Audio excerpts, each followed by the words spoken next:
Good morning, class 6. Now, this is the chapter number 7, New Ideas. The Upanishad, जो Jainism और Buddhism emerge हुए हैं वो हमारे बड़े बड़े थिंकर्स, फिलोसोफर्स, उनके थॉट्स के बिहाफ पर डेवलप हुए हैं.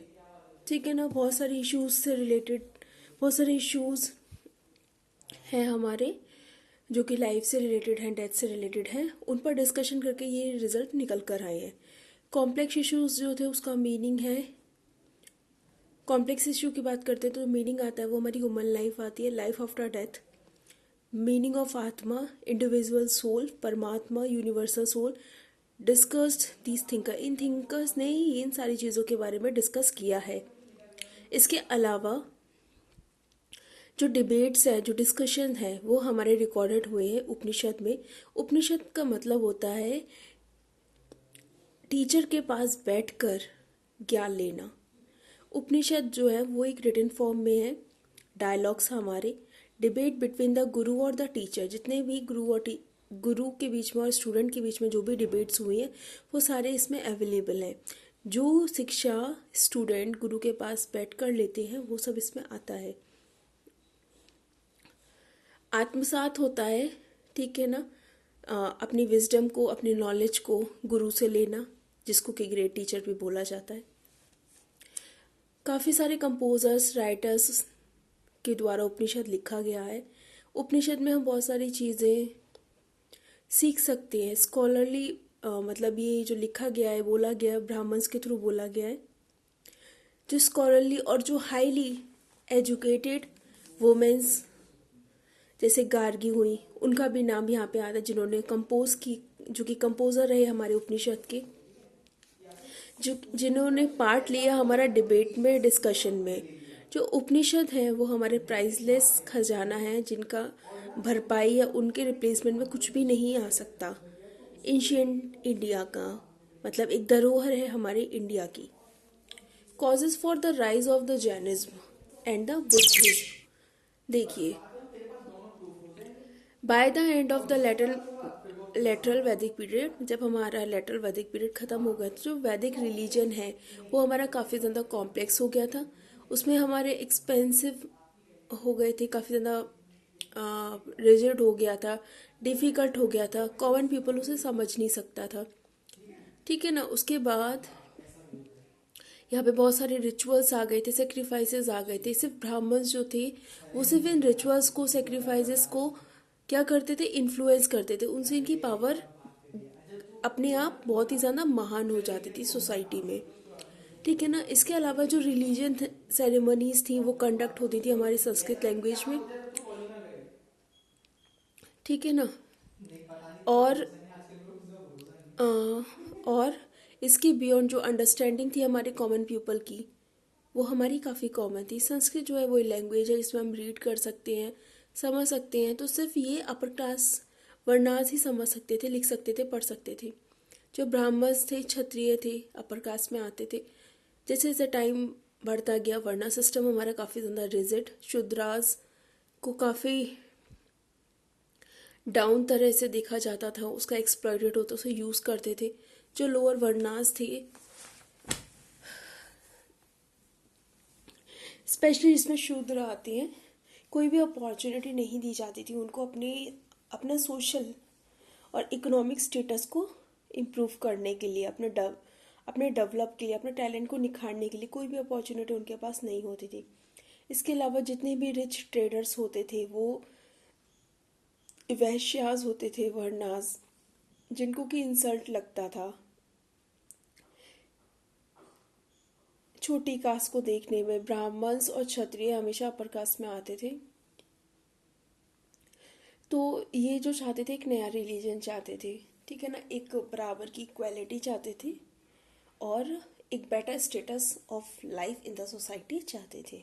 जैनिज्म और बुद्धिज्म की बात करते हैं. जैनिज्म और बुद्धिज्म स्टार्टेड हुए थे महावीर और बुद्धा के थ्रू. इसके अलावा हमारे रिफॉर्म्स मूवमेंट आए, काफ़ी बदलाव आए मूवमेंट्स के थ्रू, जिनका एम था रिमूव करना इस ड्रॉबैक को, इक्वालिटी लेकर आना. ठीक है ना. सिंपल रिलीजन होना, हर कोई उस रिलीजन को क्या कर पाए, समझ पाए. और उसको फॉलो कर पाए। Gautam Buddha the founder of the Buddhism, Gautam Buddha हमारे फाउंडर रहे बुद्धिज्म के। अब इसके बारे में हम पढ़ने वाली हैं, ठीक है। देखिए, जो गौतम बुद्ध थे वो बच्चे थे जब, तो उनका नाम सिद्धार्थ था। वो बॉर्न हुए थे 2500 ईयर में, आज से इतने साल पहले 563 BC में। कपिलवस्तु लुम्बिनी नेपाल में पैदा हुए थे। उनके फादर एक हेड थे शाक्य क्लैन के, जिनको कि हेडक्वार्टर मिला हुआ था कपिलवस्तु में, और वो नेपाल का जो फुट हिल्स है वहाँ पे रहते थे। जब ये बचपन में थे तो सिद्धार्थ जो थे बहुत ही सेंसिटिव थे, थॉटफुल थे, ठीक है ना। जैसे ये बड़े हुए तो इन्होंने काफ़ी सैडनेस वाली चीज़ें देखी, 3 चीज़ें देखी, जिससे वजह से इनका दिमाग पूरा ही डाइवर्ट हो गया। एक तो बीमार इंसान को, दूसरा बहुत ही बूढ़ा इंसान था, और तीसरी थी डेड बॉडी, ठीक है ना, जो इनको कहीं ना कहीं एक अजीब एहसास देकी गई।